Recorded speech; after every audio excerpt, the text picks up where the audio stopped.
If you walk into the war rooms of the Pentagon in Washington or the Ministry of Defense in London, and look at the map of the Indo-Pacific on the wall, your eyes are immediately drawn to one specific terrified spot: Taiwan. It is the flashpoint. It is the most dangerous place on Earth. It is the singular obsession of Western military planning. And because of that singular focus, the Western Alliance has spent the last 5 years obsessing over the hammer. The heavy-hitting, long-range, high-tech capabilities designed to smash a Chinese invasion fleet in the open ocean. We talk about U.S. aircraft carriers. We talk about the B-21 Raider stealth bomber. And, of course, we talk incessantly about AUKUS, the nuclear-powered submarines that Australia is spending $368 billion to acquire, specifically to hunt in deep waters. But while we have been obsessing over the hammer, we have completely, dangerously ignored the shield. We have ignored the actual geography of the region. If you look south of Taiwan and north of Australia, you don't see an empty ocean waiting for a naval battle. You see a wall. You see a dense, chaotic, interlocking barrier of 10 nations, 600 million people and 17,000 islands. This is the Association of Southeast Asian Nations, ASEAN. Indonesia, Vietnam, the Philippines, Singapore, Malaysia, Thailand, and the rest. To the casual observer, this is a collection of holiday destinations and manufacturing hubs. But to a naval strategist, this is the global carotid artery. 1/3 of the world's shipping passes through the choke points controlled by these nations. The oil that powers China's economy, the iron ore that builds its cities, and the goods that power the West's consumption, all have to squeeze through these narrow, vulnerable straits. For decades, the strategic nightmare for the West has been simple, yet existential. What if Beijing flips ASEAN? What if China turns this wall into a fortress that locks the US Navy out of the Indian Ocean, cuts the global supply chain, and starves Australia of trade? While the United States has been distracted by domestic polarization and conflicts in the Middle East, Australia hasn't been sleeping. Strategic planners in Canberra realized that AUKUS is useless if the neighborhood burns down. They realized that you can have the best submarines in the world, but if the enemy controls the gates to your house, you have already lost. So, quietly, methodically, and without the fanfare of White House press conferences, Australia has been building the neighborhood watch. Through massive new defense pacts in 2025 and 2026 with the Philippines and Singapore, and upgraded ties with Indonesia and Vietnam, Australia is weaving an invisible web, a southern node of defense, that creates a buffer zone China cannot penetrate. AUKUS is the hammer, but ASEAN is the shield. And today we are going to show you exactly how Australia forged it, and why it might be the only thing stopping a war. Welcome to Doctrine of War. Today we are exposing the massive blind spot in Western geopolitics. Here is the thesis for this episode. The next world war won't be won by the nation with the best hypersonic missiles. It will be won by the nation that controls the geography. If a conflict breaks out with China, everyone looks east toward the broad expanse of the Pacific Ocean. But Australia looks north. Between the Australian continent and the rest of the world sits the ASEAN bloc. It is our front yard, our trade route, and our first line of defense. The pivot we are discussing today is the realization that Australia cannot defend itself from the shores of Darwin or the beaches of Perth. The defense of Australia begins in the Sulu Sea. It begins in the Malacca Strait. It begins in the jungles of Vietnam and the ports of Java. We are going to break down the geographical trap that terrifies Chinese naval planners, the specific straits and passages that turn the South China Sea into a prison. We are going to analyze the Southern Node, a new decentralized way of waging war that relies on agility, diplomacy, and presence rather than brute force. And we are going to look at the economic moat, how Australia is buying loyalty with critical minerals, green energy, and food security, proving that in the 21st century, you can't buy friends with guns alone. The narrative you hear in the mainstream media is that the US provides the security umbrella for the Pacific. That is true, the US provides the nuclear backstop. But the uncomfortable reality, the one we focus on here, is that Australian diplomacy is what's actually getting boots on the ground, sensors in the water, and ships in the ports of the nations that matter most. Australia is no longer just a deputy sheriff, waiting for orders from Washington. We are the architects of the neighborhood watch. We are the ones ensuring the gate stays closed to coercion but open to trade. If you're ready to understand why a handshake in Jakarta matters just as much as a missile launch in Hawaii, hit that like button and subscribe to Doctrine of War. We're breaking down the alliances that actually shape the map. The Malacca Dilemma, China's asphyxiation point. To understand why ASEAN is the most crucial battleground on Earth, You have to stop thinking like a politician and start thinking like a smuggler. Or, more accurately, like a naval logistician responsible for keeping 1.4 billion people alive. Pull up the map. Look at the vast expanse of the Indian Ocean to the west, where the oil comes from. Look at the Pacific Ocean to the east, where the markets are. Now look at how they connect. They don't connect through open water. They connect through a series of narrow, treacherous, shallow choke points that thread through the Indonesian and Malaysian archipelagos. The most famous is the Strait of Malacca. At its narrowest point, the Phillips Channel near Singapore, it is only 1.5 nautical miles wide. It is a funnel. Through this funnel passes 80% of China's oil imports. 80%. Every day, a continuous line of supertankers from the Middle East carries the lifeblood of the Chinese Communist Party through a strip of water narrow enough to be blocked by a few sunken ships, a minefield or a blockade fleet.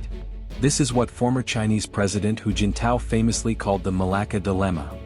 Beijing knows that in a total war, the US Navy doesn't need to risk its carriers invading the Chinese mainland to win. They just need to close the Strait of Malacca. If they do that, China's strategic petroleum reserves will run dry in weeks. The lights go out, the factories stop, and the tanks run out of diesel. It is a singular point of failure. But geography is complex. There are other doors. The Sunda Strait between Java and Sumatra. The Lombok Strait next to Bali. The Makassar Strait. Who owns these doors? Not China. Not the US. Not Australia. Indonesia owns them. Malaysia owns them. Singapore owns them.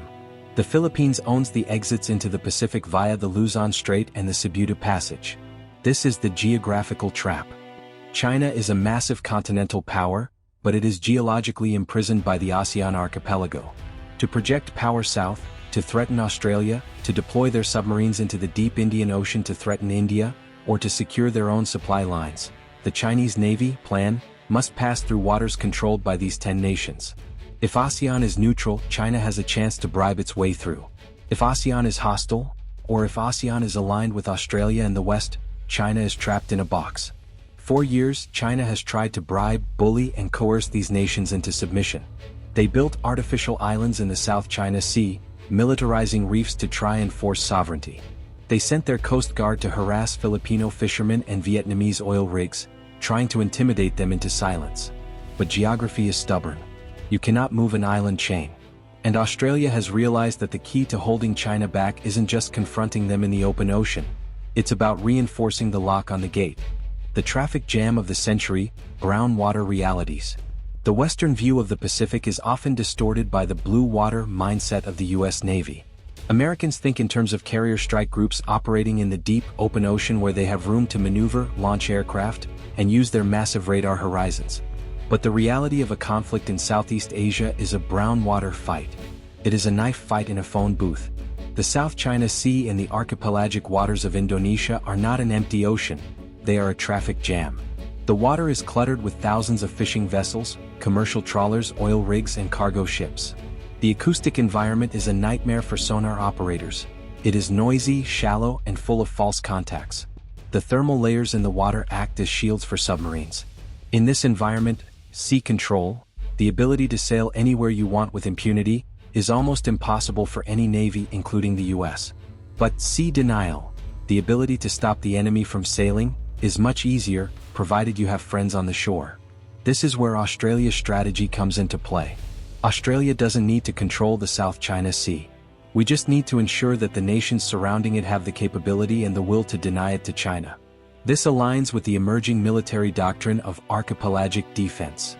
If the Philippines creates a kill box in the Luzon Strait using Australian-supplied radar data and land-based anti-ship missiles, China cannot exit to the Pacific to flank Taiwan.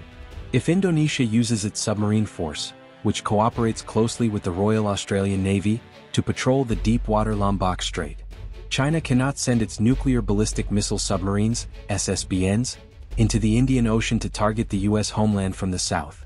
If Singapore allows Australian P-8 Poseidons to operate out of Changi Air Base, the entire southern flank of the South China Sea is under constant, unblinking surveillance. The geographical trap is only a trap if someone is manning the walls. For a long time, the West feared ASEAN would crumble under Chinese pressure. The domino theory never really went away in the minds of strategic planners. But the dominoes didn't fall. Instead, they hardened. And they hardened because Australia, recognizing the existential danger of a Chinese-controlled neighborhood, stepped in to provide the mortar for the wall. Part 2, the Southern Node, the Pacts. The diplomatic blitzkrieg, hacking the alliance system. So, how did Australia do it? How did a middle power with a population of 26 million manage to secure a region of 600 million people with diverse cultures, religions, and political systems? They didn't do it by trying to create an Asian NATO. This is a critical distinction that Western observers often miss. The US and European powers often try to force formal, rigid, multilateral alliances. They want everyone to sign a piece of paper like Article 5 of the NATO Treaty that says, an attack on one is an attack on all. ASEAN hates this. They cherish their non-alignment. They do not want to choose sides between Washington and Beijing. They do not want to be part of a bloc that forces them into a war they didn't choose. The ASEAN way is built on consensus, non-interference, and flexibility. Australia understood this cultural nuance perfectly. Instead of trying to force a rigid NATO of the East, which would have failed, Australia pursued a strategy of minilateralism. We built a Southern Node, a decentralized, flexible web of bilateral and trilateral agreements. It's not a single chain, it's a latticework. If one strand breaks, the web holds. It allows each nation to cooperate with Australia at its own comfort level, without officially declaring war on China. Look at the scoreboard for 2025 and 2026. First, the Comprehensive Strategic Partnership, CSP, 2.0 with Singapore, signed in late 2025. This wasn't just a renewal of trade deals or a photo op. This was a quantum leap in defense integration. Under CSP 2.0, Australia gained unprecedented access to Singaporean military facilities. We aren't just visiting Changi Naval Base, we are effectively co-locating logistics hubs there. Australian nuclear-powered submarines, the Virginia-class entering service in the 2030s, will have docking and maintenance privileges in Singapore. This is huge. It extends the reach of the Royal Australian Navy (RAN) by thousands of kilometers. It means an Australian submarine operating in the South China Sea doesn't have to return to Perth to resupply. It can rearm in Singapore and be back on station in hours. It turns Singapore into a forward operating base for Australian power projection. Then, the massive Philippines-Australia Defence Pact of 2026.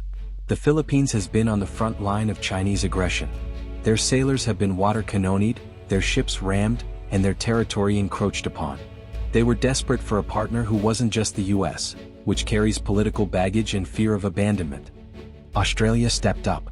This pact goes beyond joint patrols. It establishes a framework for Australian boots on the ground in Palawan, the island facing the South China Sea. It allows the RAF to rotate fighter jets and surveillance aircraft through Filipino bases. Crucially, it includes provisions for reciprocal access. Australian troops can train in the Philippines, and Filipino troops can train in Australia. Why does this matter? Because it creates a tripwire. If China attacks a Filipino vessel in the West Philippine Sea, they aren't just attacking Manila. They are potentially hitting Australian assets integrated into that vessel's defense. It raises the stakes. It creates a calculated ambiguity that Beijing hates. They have to ask, if we ram this ship, are we starting a war with Australia too? The invisible latticework. The beauty of the Southern Node strategy is that it doesn't look like a military alliance to the casual observer. It looks like cooperation. It looks like the Australian Federal Police training Indonesian cybersecurity units to fight criminal hackers, who happen to be Chinese state actors. This strengthens Indonesia's cyber defense without forcing them to buy American kit. It looks like the Royal Australian Navy donating patrol boats to Vietnam to fight illegal fishing, which happens to be done by the Chinese maritime militia. This gives Vietnam the hardware to resist China without explicitly calling it anti-China aid. It looks like RAF P-8s flying out of Malaysia to search for pirates, while tracking Chinese submarines. Australia is weaving a web of security that is functional, not formal. We are providing the enablers, the intelligence, the logistics, the training, and the hardware that allows ASEAN nations to defend their own sovereignty. We aren't asking Indonesia to fight for Australia. We are helping Indonesia fight for Indonesia. And by doing so, we ensure that the Indonesian archipelago remains a barrier to Chinese expansion. The US creates the umbrella, the high-level nuclear deterrence that keeps the peace between great powers. But Australian diplomacy is doing the grunt work. We are the ones drinking tea in the ministries in Jakarta. We are the ones running the joint exercises in the humidity of Queensland. This approach respects ASEAN's desire for neutrality while hardening their ability to say no to China. It turns the region into a porcupine, too prickly to swallow, too independent to dominate. And the linchpin of this entire strategy is trust. ASEAN nations trust Australia in a way they do not trust the great powers. We are a neighbor, not a hegemon. We are a middle power, not a superpower. We are one of them in the neighborhood. This diplomatic capital, built up over decades of aid, education exchanges, like the Colombo Plan, and crisis response, is now paying a dividend that nuclear submarines alone could never buy. Weaponized interdependence, the de-risking strategy. You cannot buy loyalty with guns alone. In the 21st century, security is economic. If a nation relies on you for its food and its energy, it is much harder for them to turn against you. China's greatest weapon in Southeast Asia hasn't been its navy, it has been its wallet. For 2 decades, Beijing has used the Belt and Road Initiative to trap ASEAN nations in debt and dependency. They build the bridges, the ports, and the 5G networks, and in return they expect political compliance. They threaten to cut off tourism or trade if a nation speaks out. Australia's Neighbourhood Watch strategy includes a counter-move, the economic moat. Australia is saying to ASEAN, you don't need to be addicted to Chinese supply chains. We can build a new ecosystem. We can friendshore the future. The numbers are staggering. Two-way trade between Australia and ASEAN is now hovering near $200 billion annually. That is more than our trade with the US or Japan. ASEAN is our second largest trading partner after China itself. But it's not just about volume, it's about value and strategic necessity. Through the ASEAN-Australia-New Zealand Free Trade Area (ANZFTA), which was significantly upgraded in the mid-2020s to include digital trade and supply chain resilience, Australia has integrated its economy with the region in a way that creates a force field against Chinese coercion. By becoming the primary supplier of the things ASEAN needs to modernize and industrialize. China offers cheap manufactured goods. Australia offers the ingredients of the future. We are shipping the lithium, the copper, and the rare earths that Vietnam and Indonesia need to build their own electric vehicle, EV, battery industries. Indonesia has the nickel, Australia has the lithium. By combining these resources, we are creating a Southeast Asian battery powerhouse that breaks China's monopoly on the green transition. We are shipping the high-quality wheat and beef that feeds the growing middle class of Malaysia and the Philippines. Food security is national security, and Australia is the granary of the region. We are exporting the green energy technology, solar, hydrogen, and grid expertise that Singapore needs to power its massive data centers. Projects like the Sun Cable, designed to export solar power from the Australian outback to Singapore, are physical tethers binding our nations together. This is de-risking in action. It is not decoupling. ASEAN will always trade with China. But it is about giving them options. When Indonesia builds a battery factory using Australian lithium, they are less reliant on Chinese. Is the region destined to fall under Beijing's shadow? Let us know in the comments below. Stay sharp, stay strategic, and look north.